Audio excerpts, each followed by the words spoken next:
other life, I'm a volunteer and chairman of a heritage railway station, where I co-wrote our environment policy, an ecological report, and I'm quite involved with planners and the workings of the Environment Protection Act of 1990. So that's a little bit about my background. And also, as I said at the beginning, there is this tremendous book that's come out very recently, which I mentioned at the opening, by Merlin Sheldrake, Entangled Life: How Fungi Make Our Worlds, Change Our Minds, and Shape Our Futures.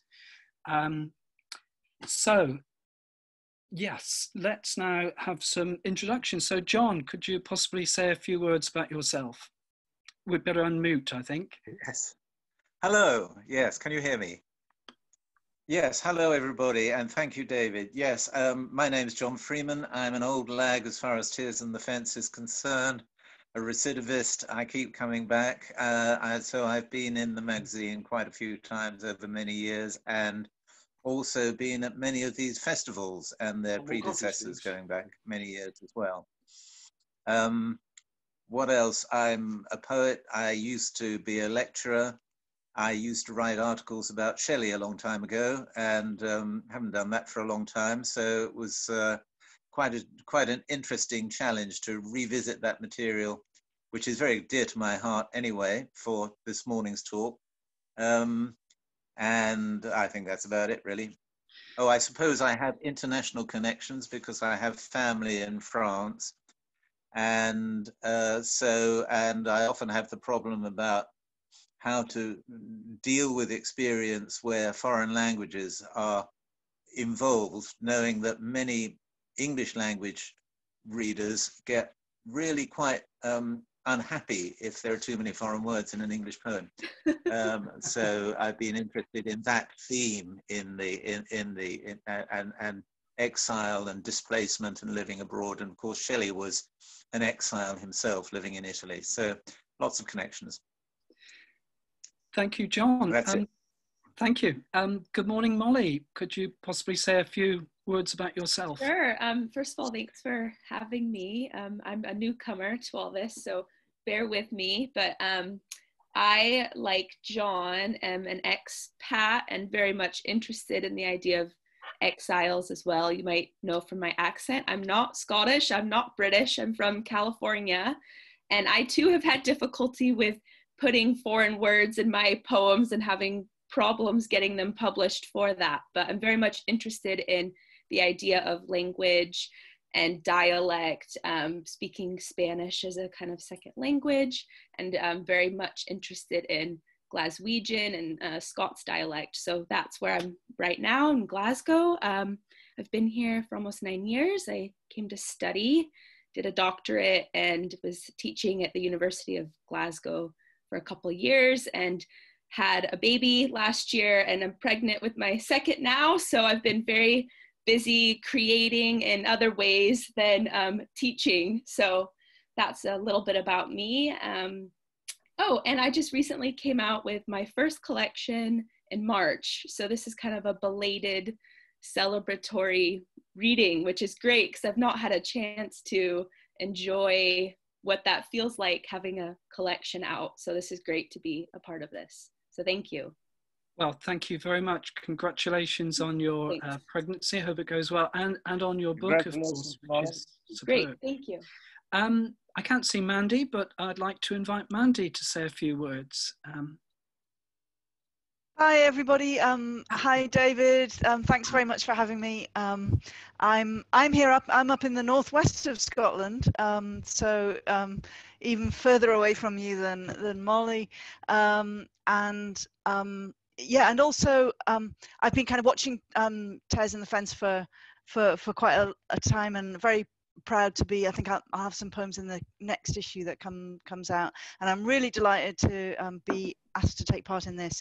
I'm originally from Northumberland, and I spent the last 20 years as an environmental activist, working primarily to try to stop the world's paper industry from destroying the world's forests. As a writer, I inhabit a really strange paradox where on the one hand, I want vast amounts of paper to come pouring off the presses with my words written all over it. And on the other hand, I want the paper industry to kind of stop tomorrow. Yeah, so sustainable paper has been a bit of an obsession, but I'm also an avid sailor, and you'll hear that probably in some of the things that I'll read later on. I teach literature and creative writing at the University of Highlands and Islands now, so I've kind of retired from being an eco-warrior. Thank you very much. And good morning, Harriet, who I can't see, but please say a few words about yourself. Hello there, I'm Harriet Tarlo. I'm speaking to you from Yorkshire, from Home Firth. I'm a poet who's largely sort of known for being interested in landscape, place, environment, but also experimentation with language and form. Kind of interested in gender politics and all kinds of politics, really. I've got quite a few books out, mainly with Shearsman or Truscan. I also collaborate with artists a lot, especially the artist Judith Tucker. We've made several kind of place-based artist books, which are with Wild Pansy. So I'm interested in how words look on the page. So I've done quite a lot of exhibition of poetry and text on the wall with Judith and other artists. What else? I'm an academic as well, and I teach Sheffield Hallam University. I think that's probably enough for now. Thank you. Thank you very much, Harriet. Well, that's wonderful to hear from everybody. And I suppose I should say that the main reason I wanted a talk this morning on Shelley is that I admire the way Shelley made connections with other areas of life. And so for me, the environmental features both the human and non-human. When I had to write an environmental policy, I was quite keen to emphasize that humans are part of that. And this is something that I think that Shelley does, and a very inspiring figure. So I'm now going to ask John to talk on Shelley's Ecology and Animism. Thank you, John. Okay, well, thank you, David. Can everybody hear me all right? So, hello, everybody. Everybody hear me okay? Hello? Yes, yes, yes. Yeah, good, fine. Okay, well, it's great to be here, and what an amazing conference we've had already, festival, and it's not over yet. I'm very much looking forward to hearing my fellow readers read later.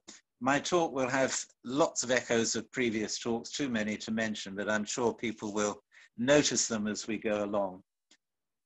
So I'm going to start straight in with some Shelley. In the final stanza of his poem, To a Skylark, Shelley writes, "Teach me half the gladness that thy brain must know, such harmonious madness from my lips would flow, the world should listen then, as I am listening now."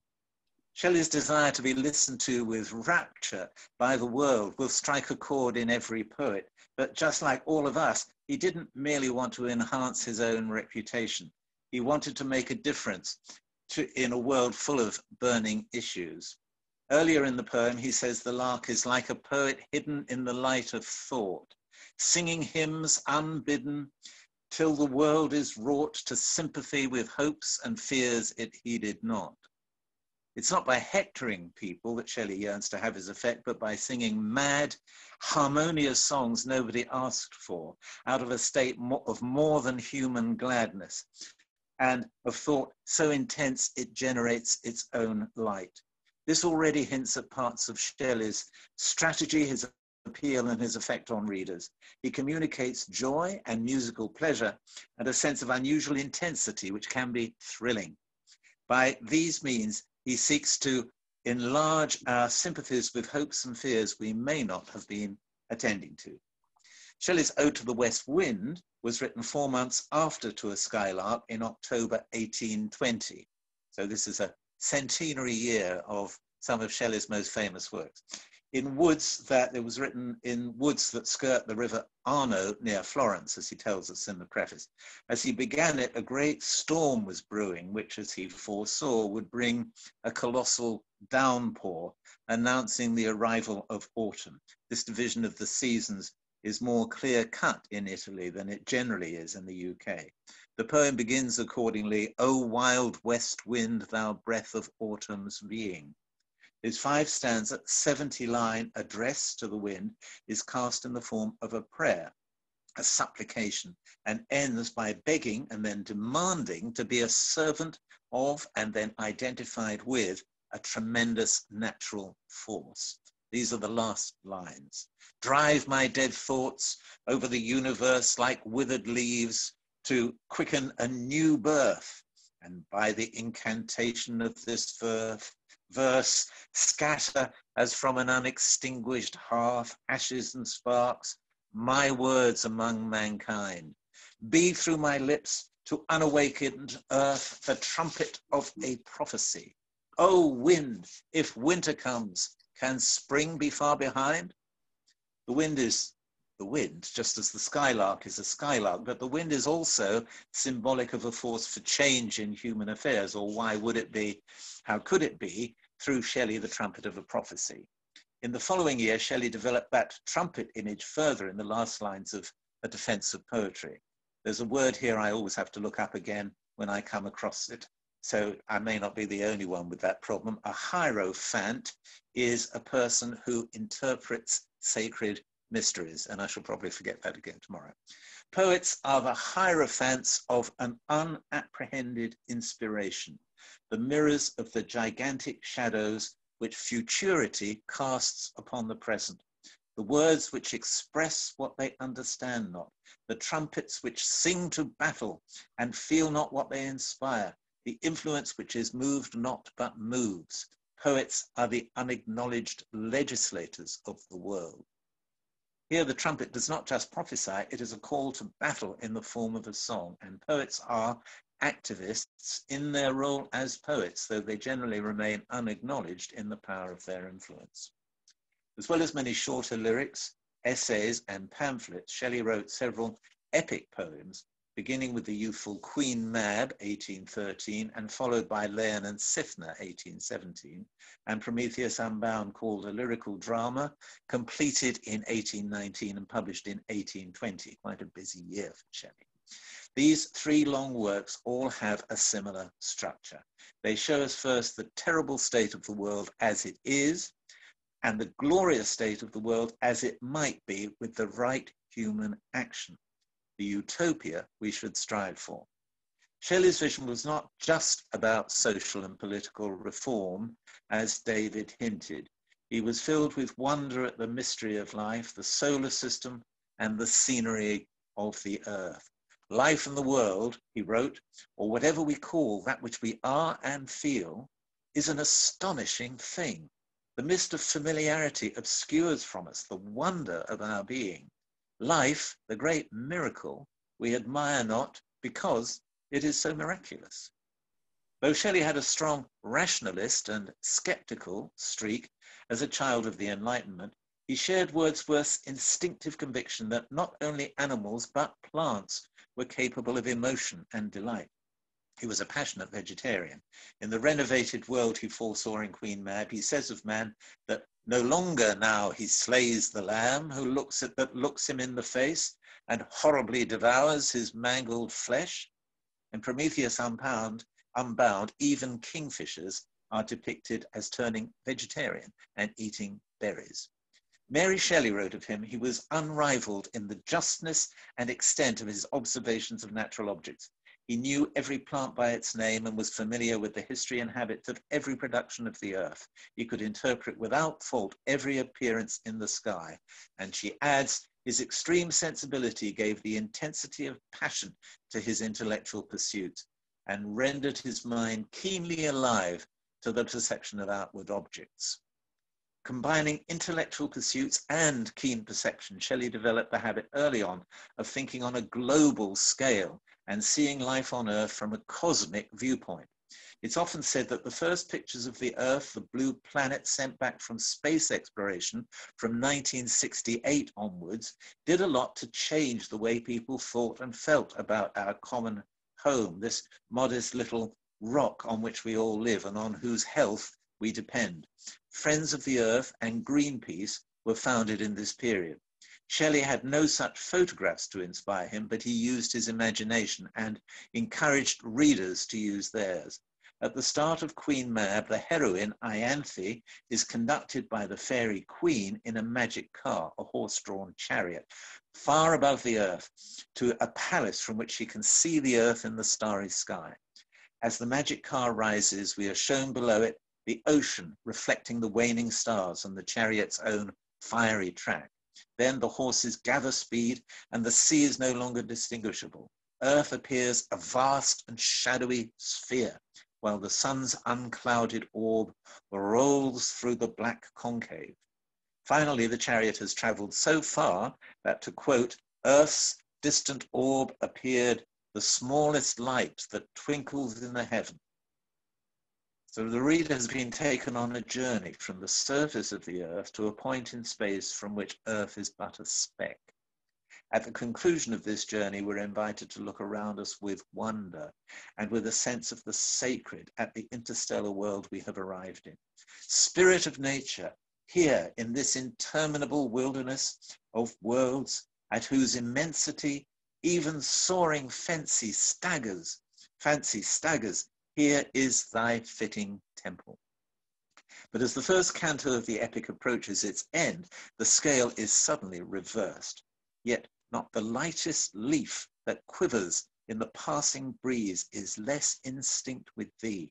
Yet not the meanest worm that lurks in graves and fattens on the dead less shares thy eternal breath.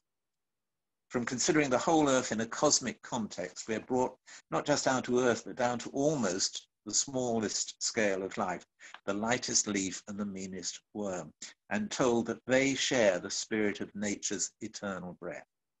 In similar fashion, modern environmental awareness moves between the cosmic and planetary scales to the minutiae of the biosphere. The detail of the worm fattening on the dead is not just gratuitously gruesome. It brings to mind the fact that an ecology depends on interchange and recycling. Without worms, as without bacteria and fungi, the earth would choke in sky-high piles of unrecycled matter from which the eternal breath has moved to other hosts. This insistence on life being present in the humblest forms is not an accidental afterthought. It is central to Shelley's vision of the animate world, a vision nurtured by his reading of Enlightenment thinkers like Holbach and Diderot, and harking back to the understanding most people have had of nature since prehistoric times, one in which the whole natural world has been regarded as alive, animated by spirit. This belief is referred to as animism. And anyone who's ever talked to their roses, tomatoes, or houseplants, even half humorously, has been behaving like an animist. Many rural communities throughout the world, even when officially subscribing to monotheist religions, have honored the spirits in trees and streams and sacred rivers and mountains, and in many cases still do. Animism is in tension, though, not only with the one God of Jews, Christians, and Muslims, but with the rationalistic culture of Europe in the last 300 years. To be intellectually respectable in that time has been to be skeptical, scientific in a particular sense, and to regard nature and human nature as essentially ingenious machines, and no more alive than machines. I take this fairly uncontroversial summary from the very controversial Rupert Sheldrake in his 1990 book, The Rebirth of Nature, New Science and the Revival of Animism.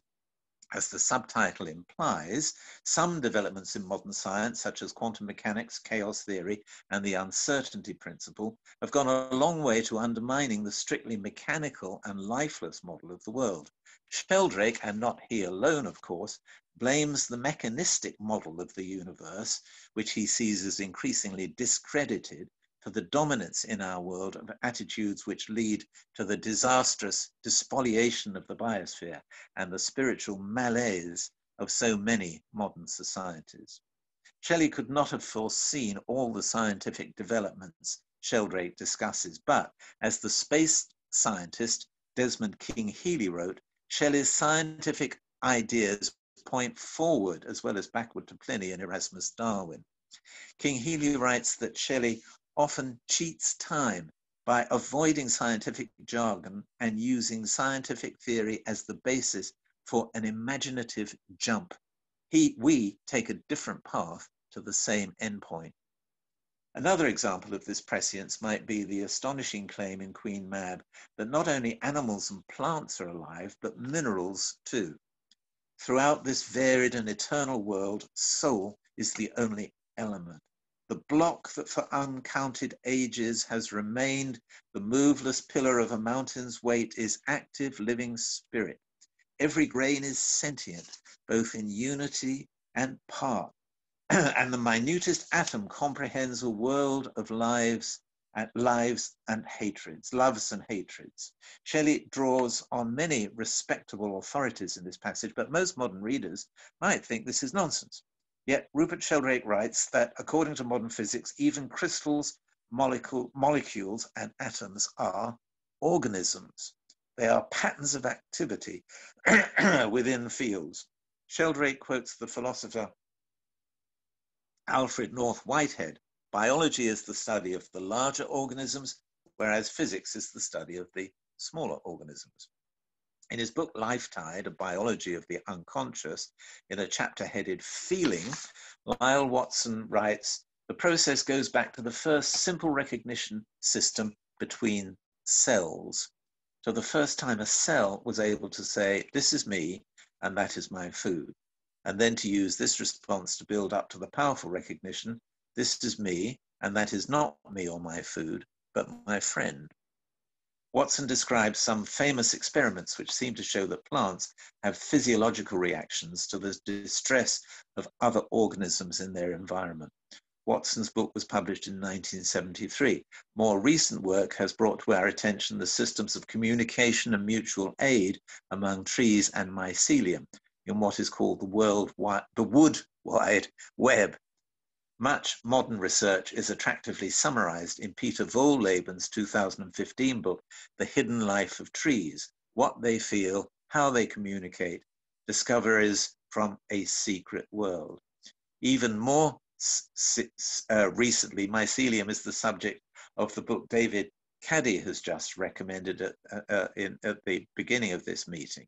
Merlin Sheldrake, before you ask, is Rupert Sheldrake's son.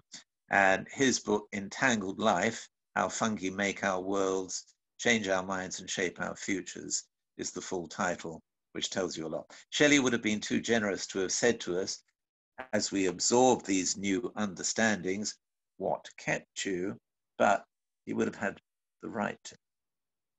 Prometheus Unbound is considered Shelley's masterpiece for reasons which are impossible to convey in a short talk. But of relevance here is that perhaps no work of literature helps us so vividly to an imaginative grasp of the Earth's physical presence from the peaks of its mountains to the magma chambers of its volcanoes, and Earth's place not just in the solar system, but in the galactic wilderness. Geology and cosmology made poetry. One of the chief speaking parts in the drama is given to the Earth, who corresponds closely to the Mother Earth of animistic religions. She corresponds also to James Lovelock's hypothesis, named Gaia, after the Greek name for Mother Earth on the advice of William Golding. The Gaia hypothesis, without actually stating that the Earth is alive, says that it acts as if it was, regulating itself the way a living body does. In Act 1 of the drama, the Earth, which Prometheus has hitherto only encountered as an unidentified voice, introduces herself, describing her joy when Prometheus rebelled against Jupiter.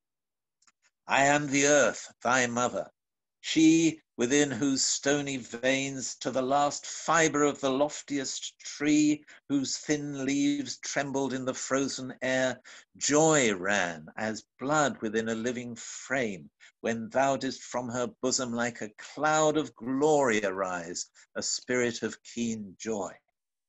We have here the earth as a mother with stony veins and fierce emotions, and as a living being which or who, with her other children, has been suffering under Jupiter's tyranny, which in Shelley's version of the story is the tyranny of an unjust human order. After the rebellion of Prometheus, which gave Earth such hope, Jupiter has had him chained to a rock high up among icy mountains, and Earth tells how she suffered in his downfall. Then see those million worlds which burn and roll around us. Their inhabitants beheld my sphered light wane in wide heaven. The sea, can't separate the 2 pages of my script. Hang on. There we are. The sea, as I was saying, was lifted by strange tempest, and new fire from earthquake-rifted mountains of bright snow shook its portentous hair beneath heaven's frown.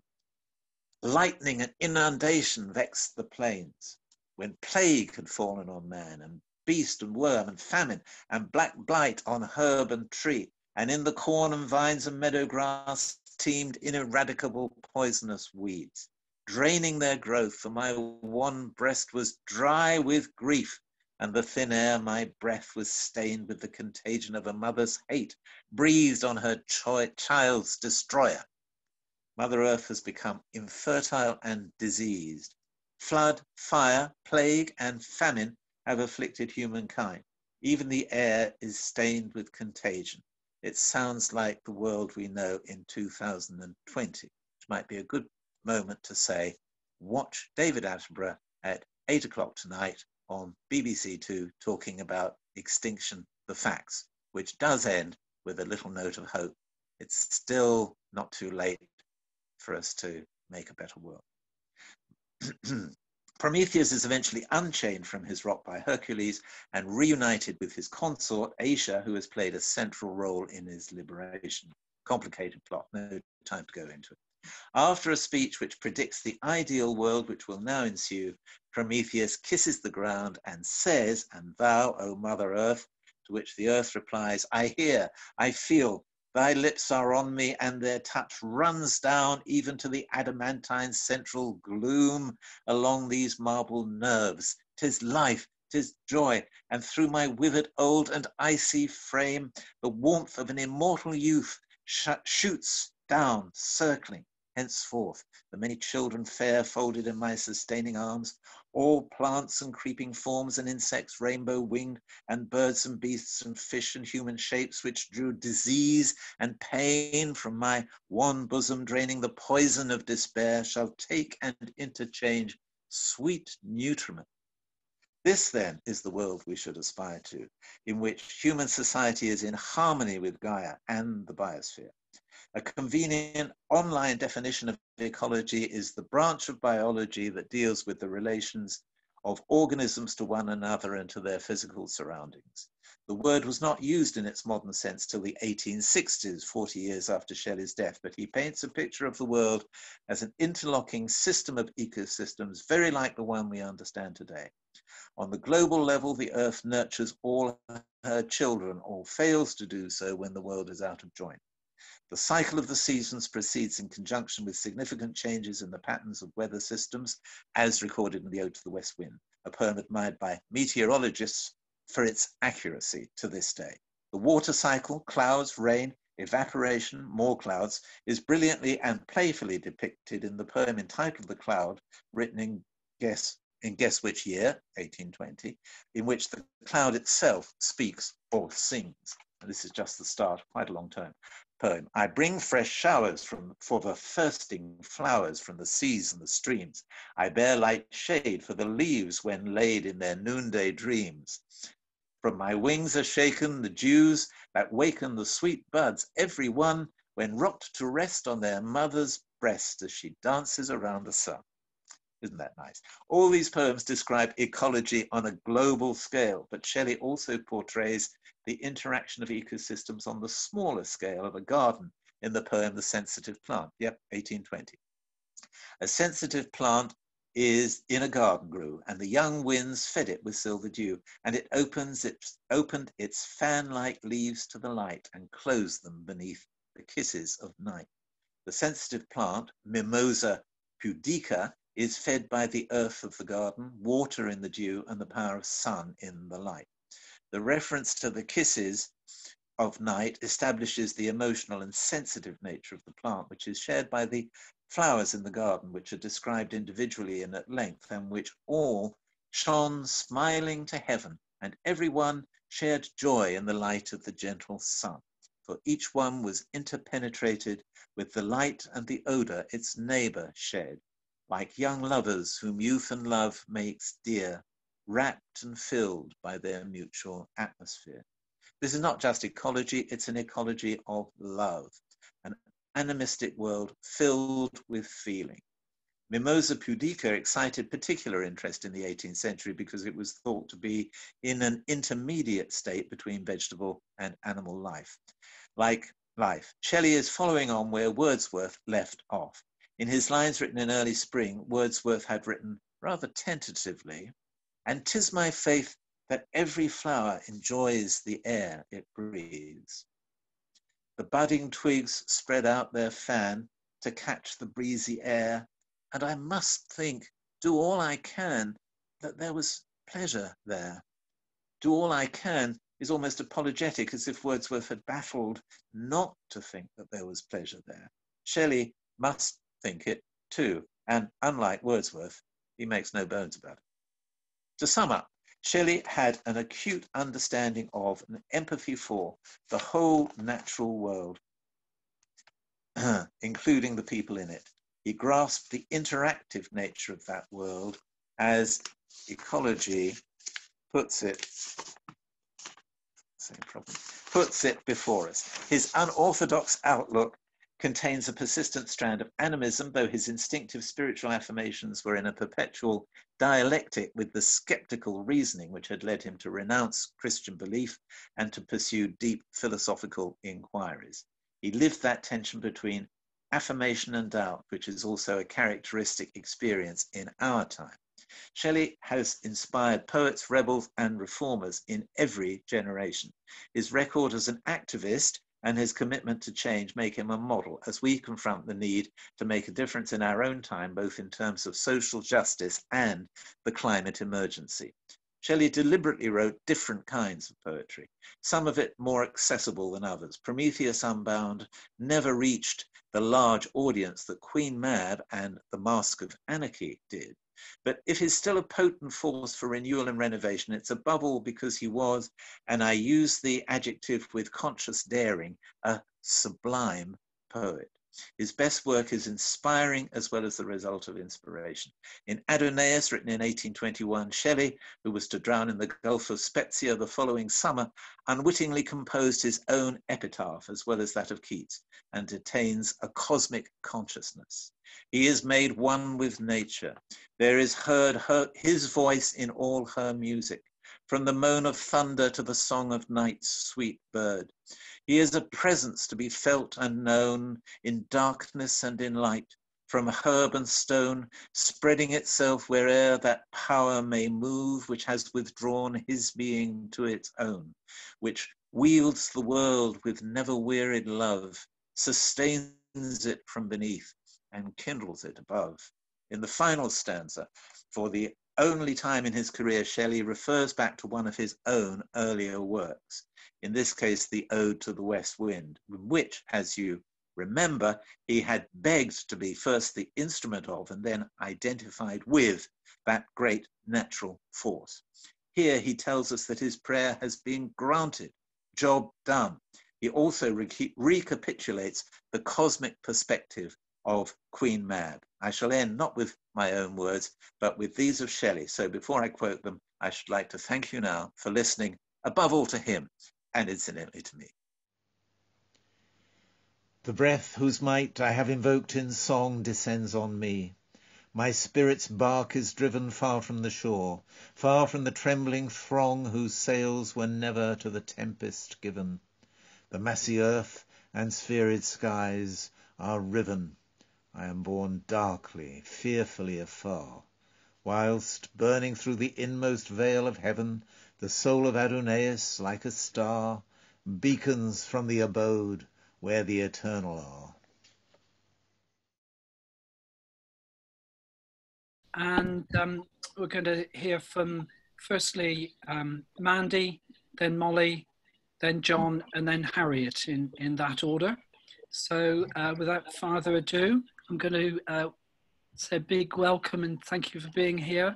Looking forward to hearing your reading. Mandy, good morning. Over to you. Thanks very much, David. And yeah, it's lovely to be here and to have this chance to read some poems to you. Yeah, I'm going to read a bunch of poems. Like I said before, I used to be an activist, and to be honest, while I was actually working in my day job as a kind of eco warrior, if you like, what I found that I would use poetry for is really nothing to do with that.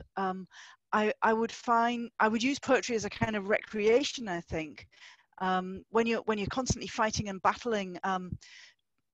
Very often wars that we probably can't win against the corporate world, that can be very demoralizing and it's easy to burn out. And I would find that when I'm writing, I just wouldn't want to deal with that stuff anymore in my poetry.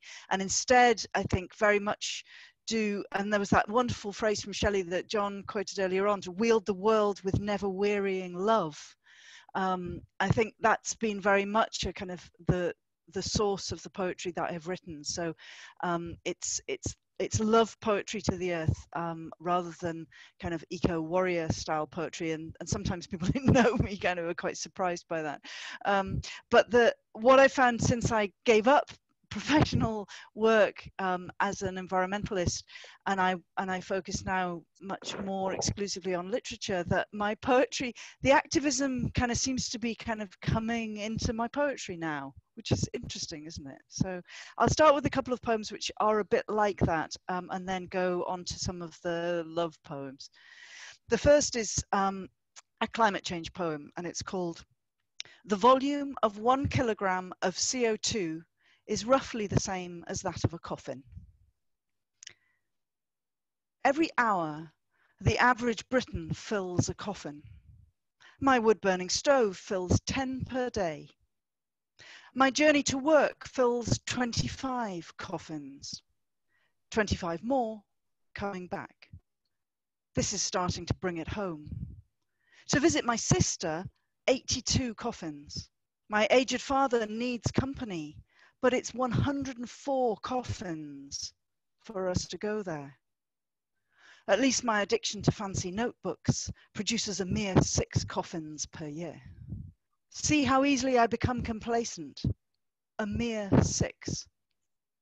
I'm not vegan yet, but the 130 coffins from just 1 kilo of cheese is giving me pause, especially if I put inside each coffin a salt-flooded Bangladeshi woman, a sub-Saharan child drought-stricken, a capsized Inuit hunter, or, filling 6 coffins, the 4 legs, head, and torso of a polar bear. Very good. So this is another kind of current environmental issue poem, and it's called Away. We catch the top of the tide to take the plastic spoils to the bridge. Me bailing, Bill rowing, me pirating, Bill holding the boat, both of us talking to the seals. We unload sacks, fish boxes, broken buckets, ropes, nets, pipes, bottles, a mountain of jetsam.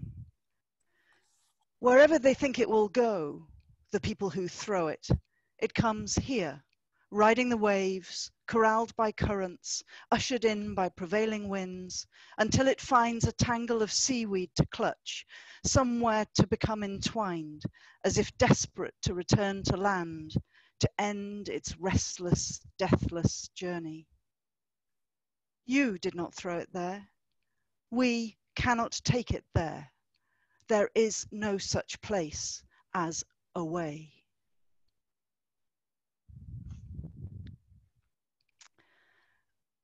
a lot, yeah. So I've written lots about trees and the sea. They seem to be kind of frequent in my poetry, and I'm very much influenced by the North. My trips to the Arctic have been hugely influential in my life in general, and some of my poems are very short indeed. Here's one: Willow, tundra tree, tiny teacher of tenacity.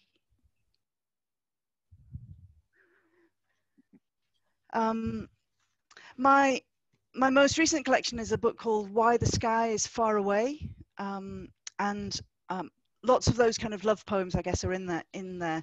This one is I think an urging poem, an urging to us to kind of, which I feel is the most fundamental thing that we can do as people, as eco-poets, is to relate ourselves to the rest of the natural world and understand ourselves as animal.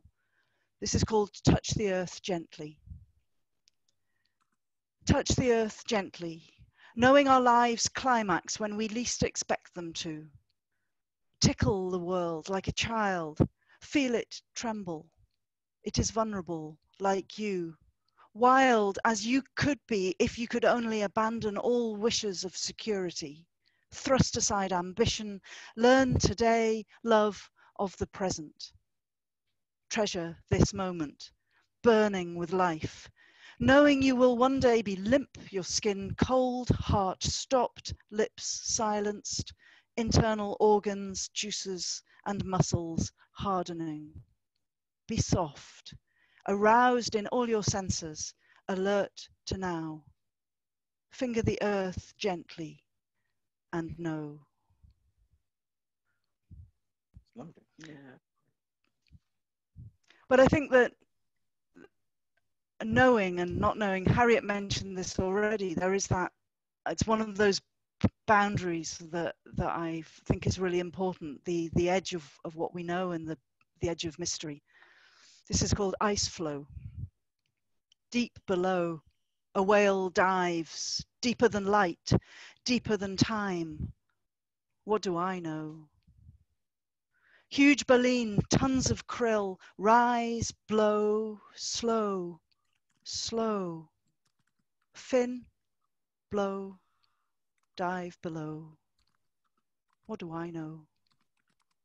Thinning sea ice, plastic PCBs, bottom trawlers, fishing quotas, oil drilling, sonic blasts, submarines.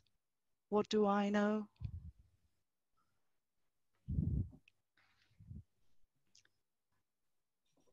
Okay, I think one of the bears, I have to read a bear poem. I've written 2 novels about bears. Bears are kind of my kind of totemic animal, and yeah, I'll read you a bear poem. This is, I'm very interested in indigenous traditions and mythologies and ways of thinking about the world, and so kind of crossing over into that mystery is really important. And I think this poem certainly draws from that, and it's a tribute to Ted Hughes' poem. So Winter Bear. It's a midwinter poem. In a cave among bouldery scree, the bear is sleeping. She is dreaming fire inside a rock hollow, shaped like a skull.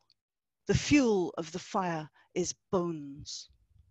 Little brittle bones of bird people are giving out flames like songs, tiny flickering voices of sunshine.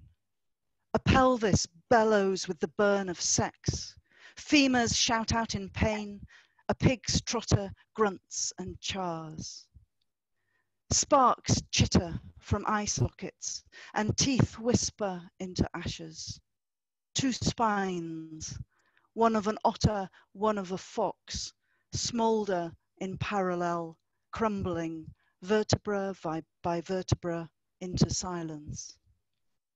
The bear sighs in her sleep, soothed by the heat. Inside her, a fetus grows, In spring, the cub will waken to buds and blossom. The earth will be hungry again. But for now, in the dream flames, hunger is forgotten. Winter chews on its memories and smoke trickles over the twitching nostrils of the sleeping bear. How long do I have? 5 David? minutes. 5 minutes, 5 okay, minutes. Great. So I live, as you might have detected by the earlier poem about the plastic rubbish, I live right next to the sea, right next to a sea loch. And so my neighbour, this is one of my neighbours, seal. Big fat seal, shining on the seaweed, tossing bladderwrack, galumphing and humping his blubber, wobbling his tail, flipper-flapping himself to get comfy, now with his tiny webbed arm stump, waving, and I wave back, acknowledging the passing season, the changes in residents, the arrival of water skiers, the tern's departure for their winter homes, the problem of heron housing in a time of wind throw, the absence of cormorant today. It is good to greet, be at least on nodding terms. I live here too, among the thrift, the ripples, and the rock rack.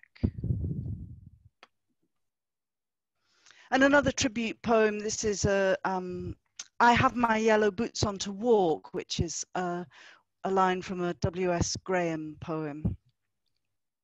I have my yellow boots on to walk down to the sea. The grey cloth ruffled and crummy with little boats. I have my yellow boots on to sink into the walking waters, submerge and find the world just as it is. I have my yellow boots on to follow in dead men's steps, to where the old engine rusts at the shore. I have my yellow boots on to wander out to where waves spume, gannets dive, fulmars soar.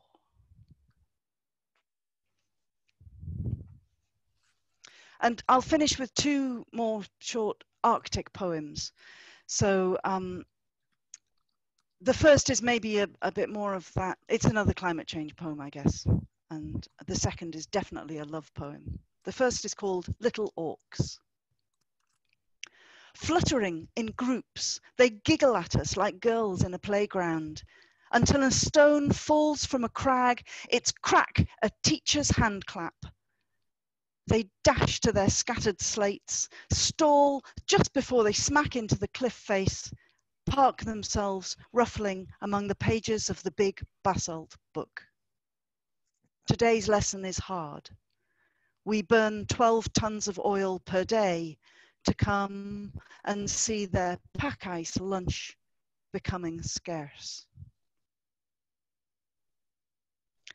And finally, one of my favorite things about the Arctic were the walrus. So I'll finish with this kind of on a lighter note, and definitely a love poem. You wouldn't want to wrestle with a walrus, because his head's like a dustbin with 3-foot tusks. He'll kiss you to bits with his suction lips. His whiskers will tickle till you lose your grip. His penis bone's like a walking stick, and he won't feel your punches. His skin's too thick. He's 2 tons of blubber and built like a bus.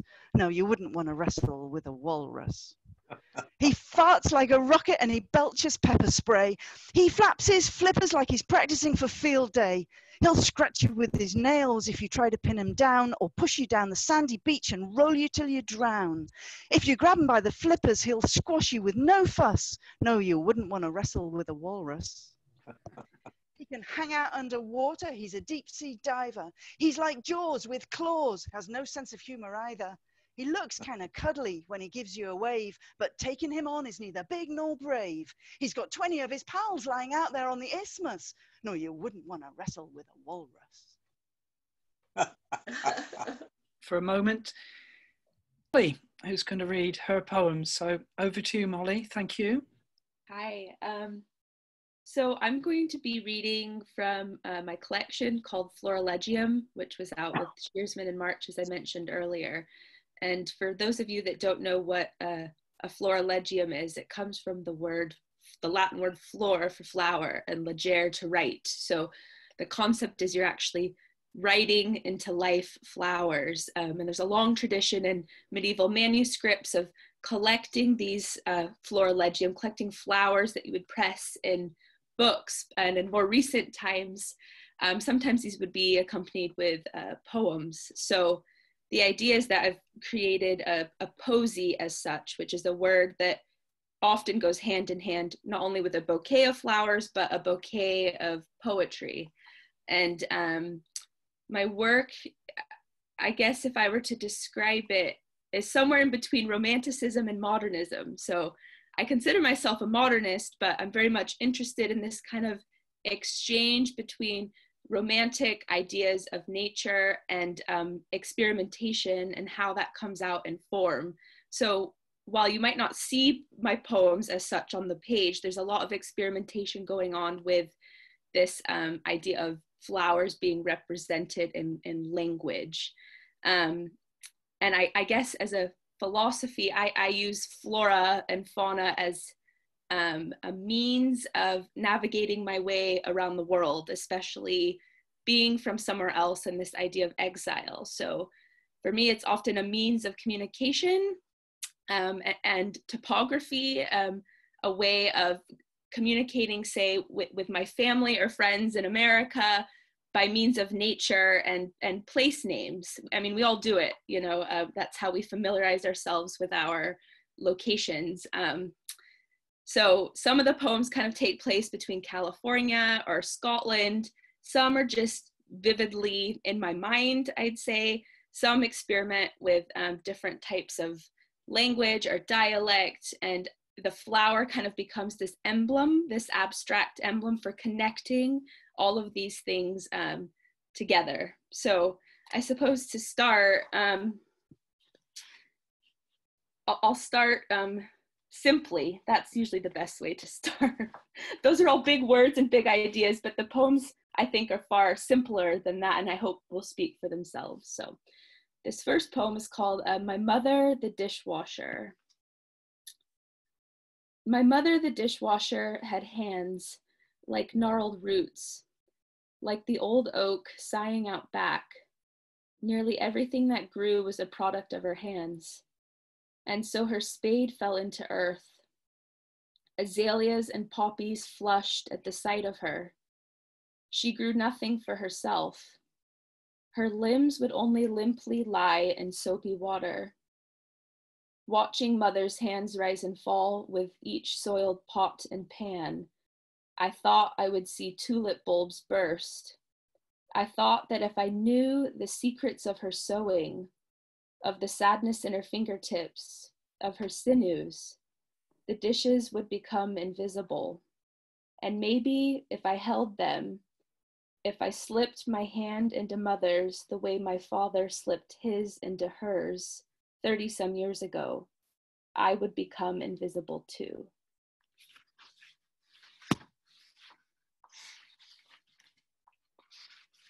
So this next poem is a series of haiku inspired by the novels of Henry James. And I kind of thought in my mind, you know, how do you take this very articulate author of Henry James and condense him into very tight-knit, haiku-esque poems? So it was a challenge that I set for myself. And Henry James is very much, you know, this very decadent writer concerned with flowers and floral language. So these are called Bashaw's prefaces to the novels of Henry James. So the first is from The Portrait of a Lady. Curve of the river, the little hunched back bridges rise and drop again. One wave upon wave, tap and click of pedestrians. Venetian footfall calls across water. Recall the particular sedum of summer. And the next is from Daisy Miller. See, what artistry grants the fair flower of sense to the pure poet? Let us arrange these blossoms in a bowl, mark of felicity. and from the wings of the dove. Through a glass darkly, woman is a long shadow this winter evening. The mystic figure, here at your grave, flowers, and empty road.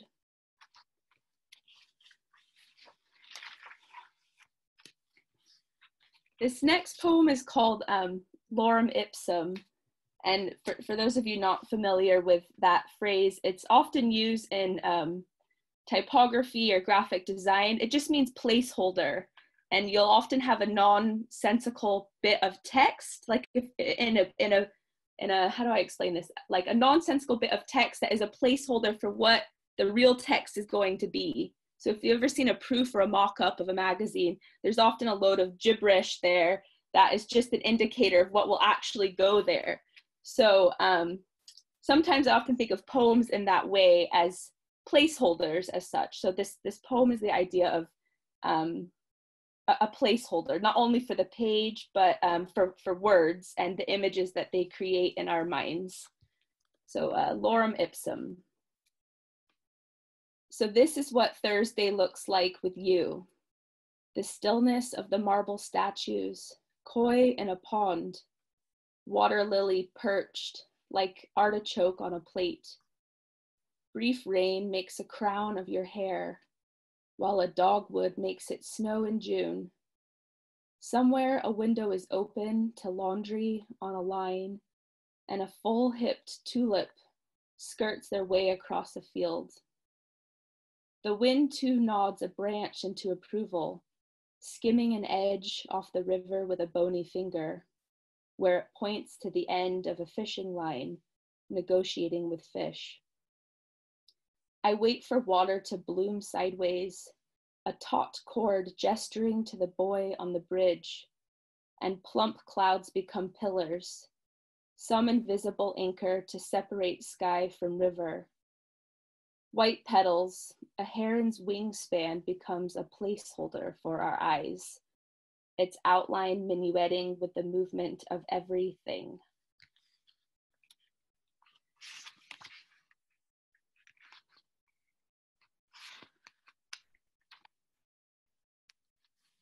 Okay, this next poem is called La Collectionneuse, which is a kind of Art Nouveau French film that I'd highly recommend about the art of doing nothing, which we have a hard time doing in today's culture. So this is sort of my frivolous attempt at a poem that maybe achieves nothing. So here we go. I have been becoming more feline. I consider the spots of sun streaming through my flat more thoughtfully. Which patch to approach most leisurely, which bit of light reflects off my book just so. I even stripped down to the nude today. I fell asleep for hours, pretending I was floating on my back in open waters, the window at eye level and hence where sea level would be. The sun stone hot on my womanhood, I thought. Is this how the world began?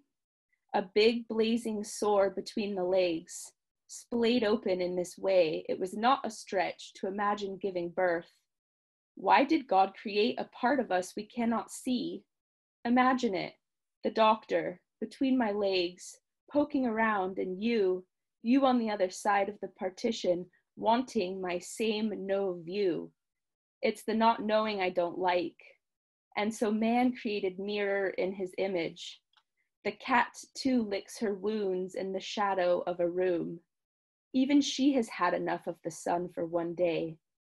It overwhelms you to make the point of laziness, and try as you might, you can't think but on the very fact of it. It is everywhere, and thank God for that. As a result, California is not far from the mind, and the time you laid yourself right out on a zebra print blanket in a mustard field, driving home weeks later, coming down a hill to be exact, you could have sworn you could make out a patch, a square outline on a distant mound. Who could see you from this vantage point but for the brilliance of the sun? The thought of your own white nakedness was blinding. Had suburbia ever seen anything so open and vast? The cat jumps at a flash of reflection. Shadows on a wall. Once I watched this French film about a guy who tries to do nothing. It was recommended by another guy who never loved me. It was all about the futility of finding absence. See, he's in the south of France doing things that only people in the south of France do. Reading, smoking, drinking wine, having women. It's like an unfunny Seinfeld because somehow nihilism is beautiful. To try and do nothing is so close to surrendering to God. One time he walked in on me naked in bed at 5 p.m. For shame of it, I pretended to be asleep. I think he was startled too. And for fear of presence, he covered me up, slipped a duvet right over me and shut the door to place distance between me and him, or him and me, I don't know which.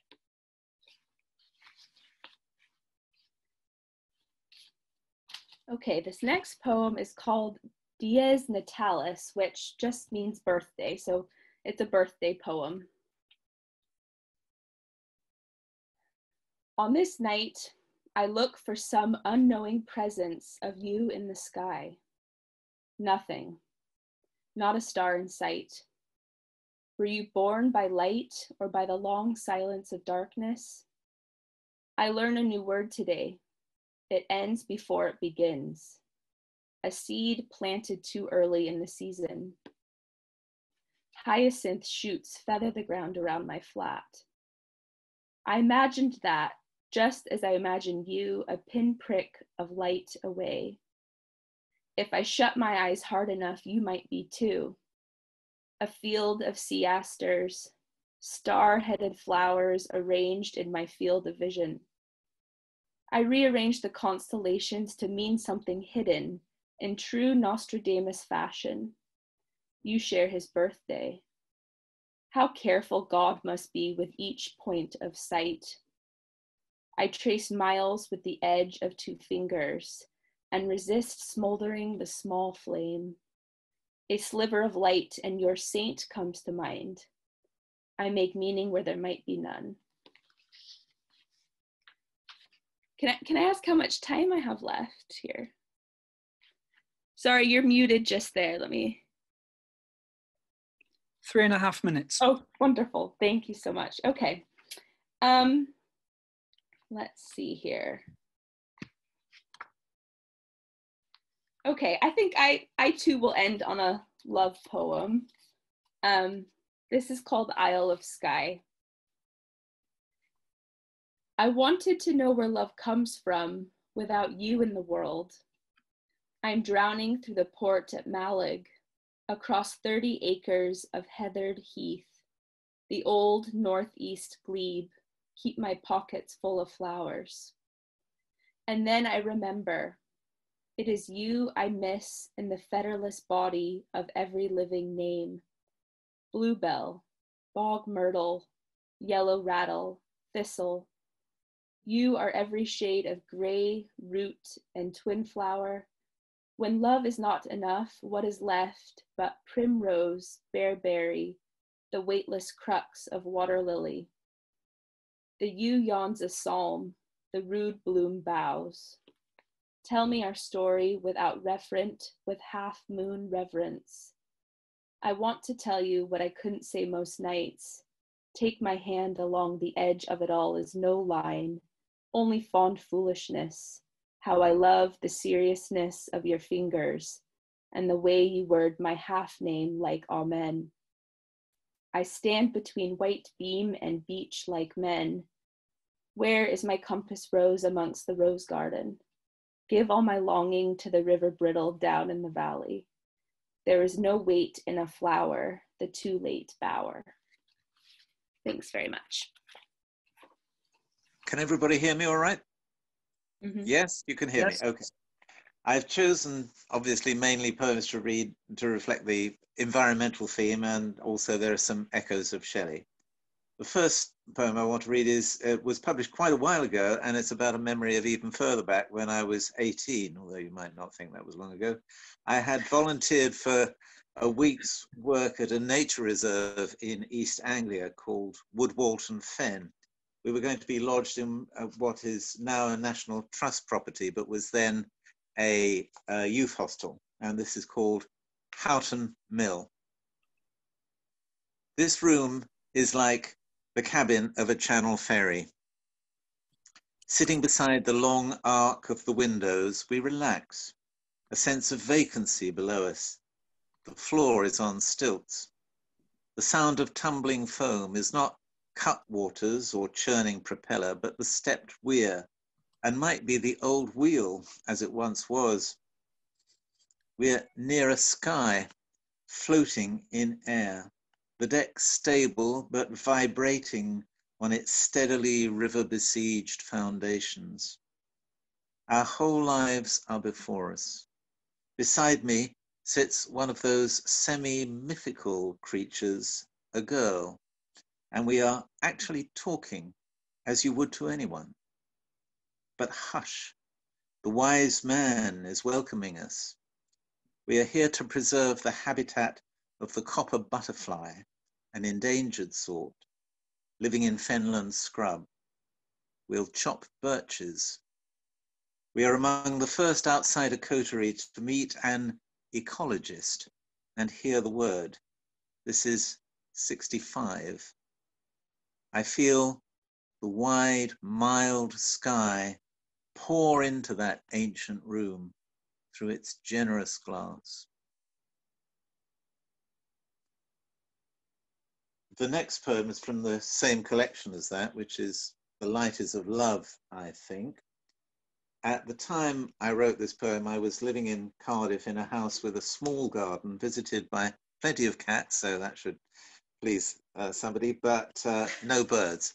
So I appreciated the Easter holiday revisiting my childhood home, where my parents still lived, and this was written one morning there. Dawn chorus.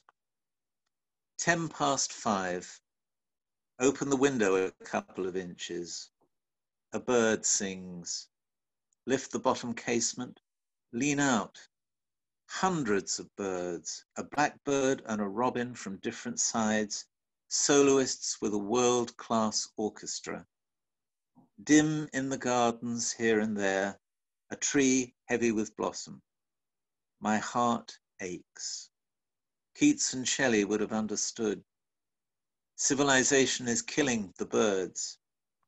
But this is a remnant of the old world that at dawn in spring looks, sounds, and smells incapable of pining for what is not.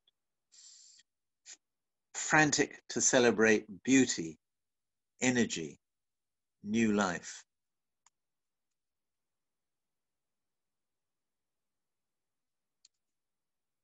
Trees have been as important in my life and in my writing as birds. So again, something in common with a previous reader this morning. This is a much more recent poem, which will be in my next collection and has appeared in an anthology called The Tree Line, edited by Michael McKim at the Warple Press. This poem was occasioned by a visit to a grand house in Herefordshire, where Wordsworth sometimes stayed, called Brinsop Court. My title glances at the title of a poem by Gerard Manley Hopkins, Binsey Poplars, but my poem has a happier outcome than that one. Brinsop Poplars. Slipping away from fizz and canapes, we rounded the outside of Brinsop Court and crossed the little moat into the car park. There was a wall of trees in front of us, grey poplars in a single lofty row, so old I could not think or wish them taller, nor sturdier, nor more gnarled or musical. I tilted my head back and found I had to tilt it again to see the end of them, the swaying tips of the trees against the sky. How the little leaves all up and down them flashed lighter and darker green in the stiff breeze, while their collective whisper, like the swish of water over many million stones in a rocky cove, made a peaceful roar, a sound more quieting than any silence. And how each filled the spaces others left, though still with air and light round every branch. In that wind, while the boles of the trees seemed not to react, they must have flexed and braced down into their roots as their tops swayed in a cooperative, each single leaf and stem obeying the unseen force in its own way, but with a harmony perceptible as tops which bent as far as rootedness would let them one way, bent back with the tension, following examples set around them in movements neither uniform nor random. All the time the motion of each leaflet solicited the eye, its voice the ear, and though I stood more than a tree's length off, I seemed to be enclosed and taken up into their company like a tree myself, standing there long enough to feel I knew what it would be like to stay forever. Then you came back, and we rejoined the wedding. Not all my nature poems are so happy. My recent book, Strata Smith and the Anthropocene, has a mixture of verse and prose poems celebrating the work of a great geologist and reflecting on his legacy. William Smith, nicknamed Strata Smith because he was always on about strata, you couldn't shut him up, produced the first geological map of Britain in 1815. It was a heroic achievement against the odds. One of the beneficiaries of it was evolutionary theory, but another was fossil fuel extraction, first coal mining, then drilling for gas and oil. We all know now that that has been a mixed blessing. So this is a prose poem, Springtime in the Anthropocene. Over the days, it comes by fits and starts, not just an outer change, but something in me. The first year or two after we moved out to the country, I sensed the whole earth like a heavy ruminant that has been lying down, getting to its feet, wearily to start with, gamely like a boxer, with one eye closed from where what we've done to it has bruised it, cut lip, swollen cheek. Why won't it stay down and know when it's beaten? That's it. It can't understand and won't be beaten until the last bud, the last speckled egg has burst and broken before the winter that never ends if it comes begins. But what do I know? Though we are driving species after species to extinction, life itself in one form or another is harder to exterminate. It has survived the dodo and the passenger pigeon, once the most abundant bird in the world. It will survive not only monarch butterflies and Sumatran tigers, but us and all our sources of pollution, though they will last an age, to be absorbed, pass into geological time, leaving a layer on the earth, the sixth mass extinction, or the frontier that marks it, the horizon of the Anthropocene, fag paper thin. I don't get that sense anymore of a great ponderous animal scrambling to its feet, but every year, reluctant and suspicious, unmoved by the first signs, a spray of catkins in a wood, or fiddly blossom in somebody's garden, I'm gradually won over. The first celandines in one place, then a scatter of celandines in several places, and intensifying light. It still goes on. The colors get deeper. Yellow is this week's fashion.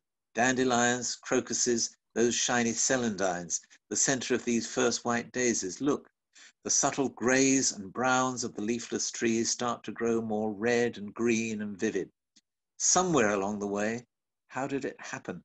With intermittencies, it's dancing and singing out there, and I too, old grub with aches and pains deep in years, almost begin to dance and sing along with it.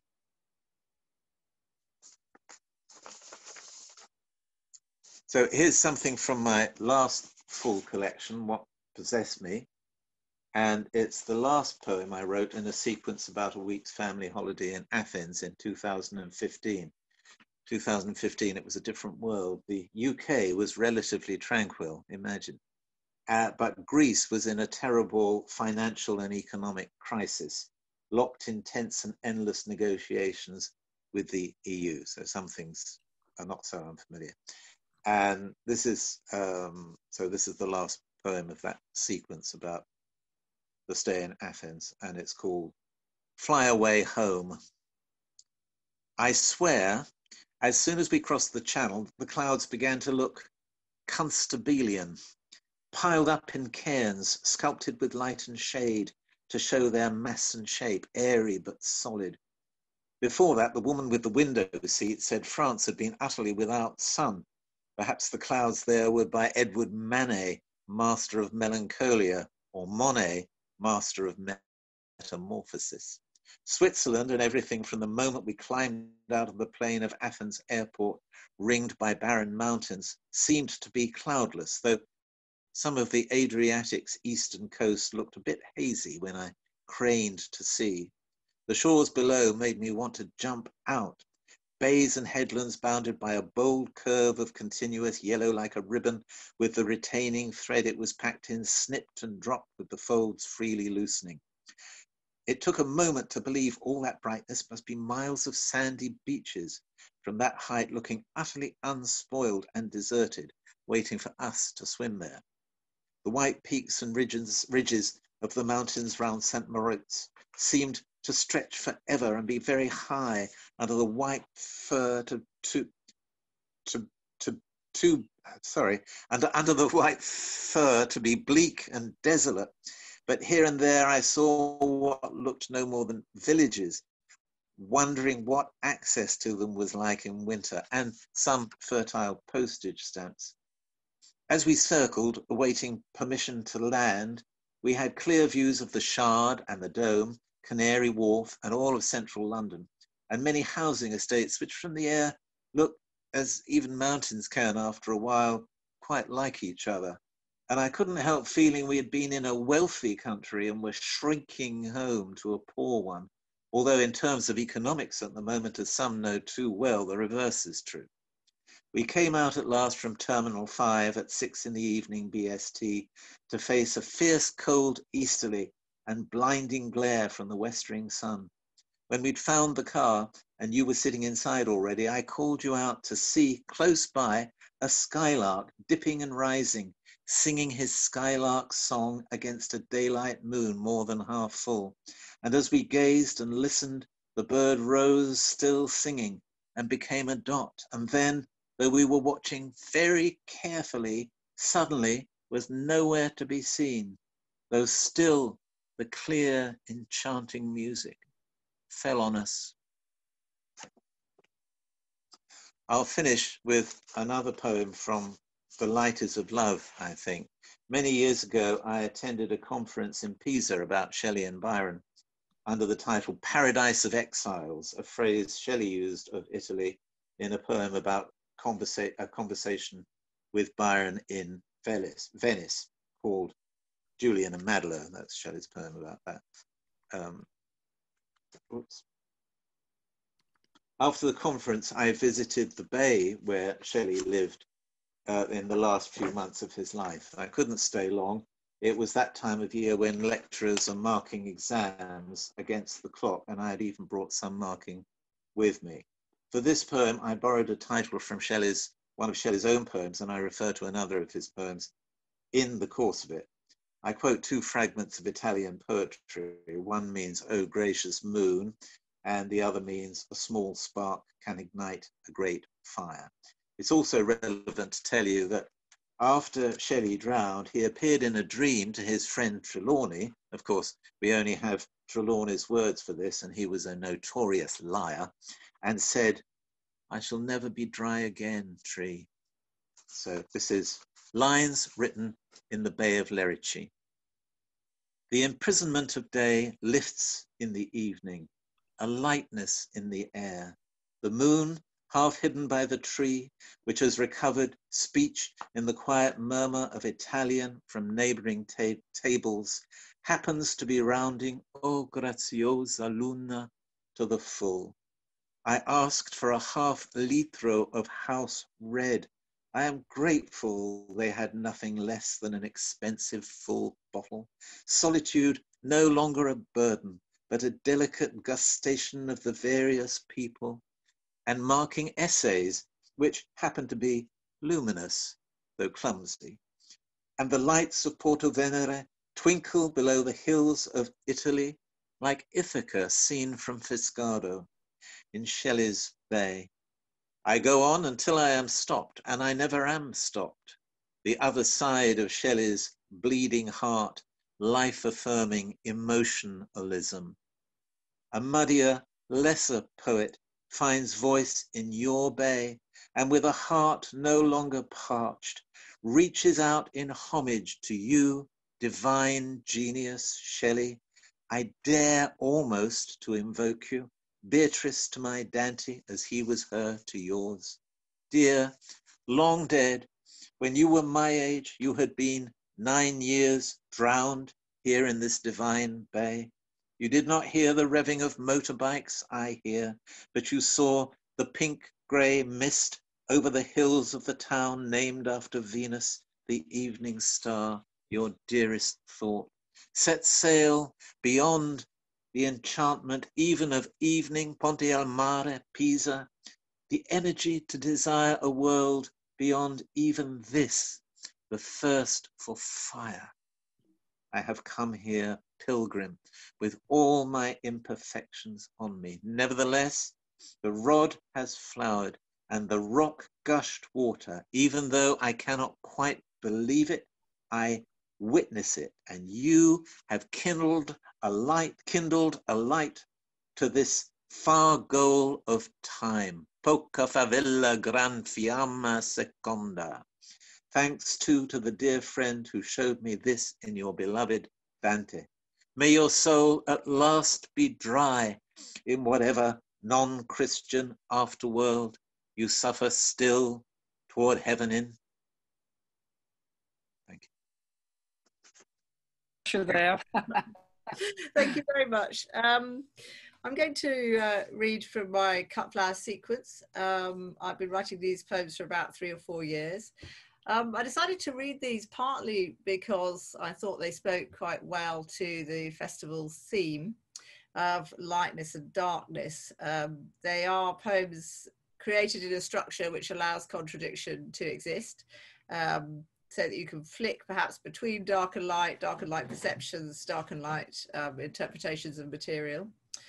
So the structure is quite simply one long line, 2 little columns of 6 lines, and then 1 word. And they can be read in 3 ways. I'm going to read each one in 2 ways. 3 ways would mean I wouldn't have much time to read enough of them to give you a flavour. But I'll read them in 2 ways, and hopefully you'll see what I mean about these different perceptions. There is a volume of them coming out with Guillemot next year, of the first sort of 50 odd. But if you want to see what they look like, having heard them, there's several online in Seedings, Dispatches, Stand, Erotoplasty, and most recently in Junction Box. These ones are dealing with a lot of different materials. I did put in a few of my COVID dream poems because I listened to the COVID session yesterday and I thought, well, this is, you know, we are all here in this time. And it might be interesting to reflect on that. But don't worry, there's plenty of the natural world in there as well, of attentiveness to the observed world. Quite a lot of bits of reference to media, social media, folk song, friends, things friends have said. I ought really to credit Kim Martindale. I've taken a lot of her words. I did have permission. Bits of Woolf. Little bits of Brenda Chamberlain. Okay, so that's just to give you a flavour. I'm going to go straight through now. I'm not going to talk about each one. I'm just going to read them, and they should be exactly 15 minutes. Turn down volume before playing memory earloads. Heard siskins, willow warblers, goldfinches mainly. Low-key move over. Ghosts, convalescent suns. Let's go grim as Gunnera. Call it Gothic. A flourish. Turn down volume before playing memory. Siskins, goldfinches, ghosts. Let's call it a flourish. Tree handles we hold or pleach in turn die back. The blood never forsook the rose and the lintio, shredding ourselves into parts of others. Communion, contagion, ashes into avenue or tunnel. Unright at the tips, just touching. Tree handles we hold or pleach in turn forsook. Oh, shredding others' ashes, untouching. Probably has equipment which I do not. I should, she doesn't though, have a ring of complexity. Have tranquilments, mother's metal, old horse brasses, carriage return. Don't dilly-dally on the way to town. Is it still there, the scene? Probably has equipment which I do not. I should though have metal, return to scene. Can't see or decode most of them icons. Give it a shove, touch. Less where you can cough, less where you can. Cough into your elbow. Swipe right. Hand tearing right. On the one you want. Shift from one foot to the other. Can't see or decode most of them icons. Touch, cough, swipe, right, shift, other. This whole structure came down, but slowly, dust first, still hanging on falling, then line by line, or frames loosening from walls built around a pole or poem, strut back beyond trunk into smothering life, alive-o. This whole structure came down, but slowly, on falling frames built poem trunk, alive-o. Is that a company or the tree? Tell you in the real, Rowan. Flowering forestry over and done, longing except this, for water weird form. Listening apple tree adopted me, neither except and also nightjars.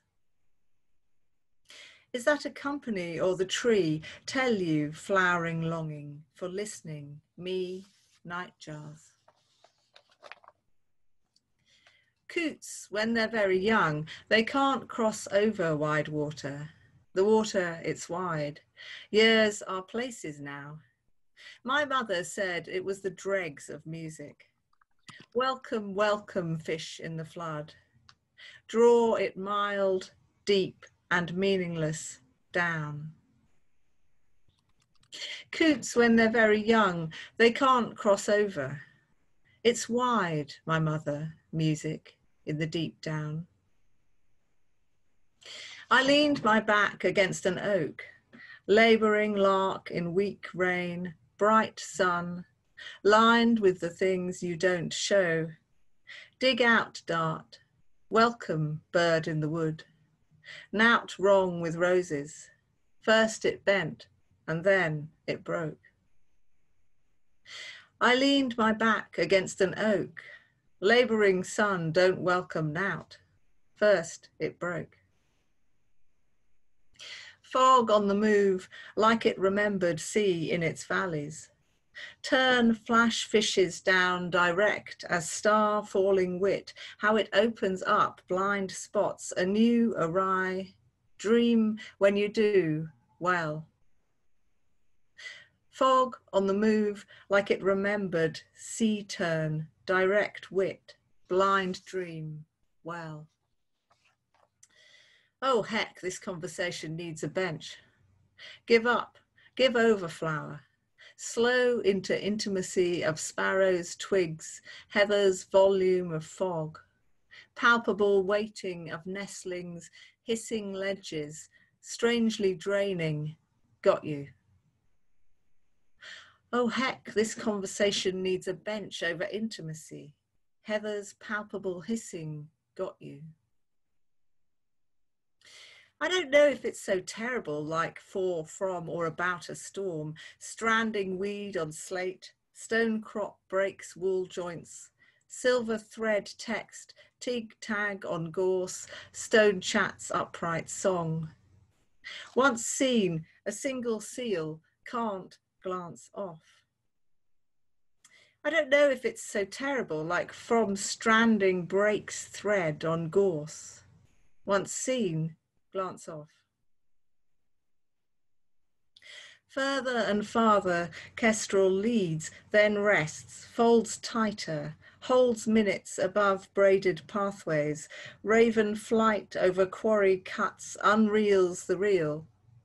White barnacle ridges on dark rock, plantain petals freed light to wind, ribwort lines bright as ling. Further and farther, kestrel leads, then rests minutes. Raven unreels on dark, light as ling. I so wanted to go breathing again. Stopped me dead on the dance floor, absent apostrophe, turned down the volume before playing, ripped up any book with my name. People talked about bright hours, sunlight's power to grow a fragrant summer chamomile chasm. I so wanted to go breathing again, stopped me dead apostrophe, before book about to grow chasm. A space of empty sand forms round the seal, that one, he, washed up by the storm, the night. Two small boys with spades cannot bury him. Never lose your nerve, poised to tombstone, your father waiting, phone in hand, never, just never, man up, just jump. A space of empty sand forms around the seal, that one. The night cannot nerve father, never jump. I was here and I was restless, ever. I was a man with a tripod, taking a photograph to post. Learning to love inanimate things, tenderness as for oneself, irrational. Salt through it all. The birds left, and the poor stone was left all alone. I was here and I was restless. I was taking, learning tenderness, salt left alone. Where the oyster catchers went whistling badly into blue morning, egret flew silent, something gave in on itself. Rock that slid over shale, quartz, limestone land, land streamed stalagmites that hung down, folded back in. We came to say it was like this, or this. Where the oyster catchers went whistling badly into something, slid land hung to say this. It would be a shame for a boat to break the skin of the sea. A writer aspiring, acting a dolphin, black clad, hooded, pale-faced and breathless with breathing. A buzzard, any bird, flowing air through capillaries, through very bones, no oxygen wasted in consciousness. It would be a shame for a boat to break the skin, acting pale, breathing air, very consciousness. Every start, a false start in language. Online, on the line, in the wet car park, been coming here 50 years. The slab, wall, bench, rest. Place, stumbling into it, the most of it. Walks quickly, quietly, along edges. Most shining out ling, least expected. Every start a false start in language. Online car park, the slab stumbling, walks most expected. Thank you.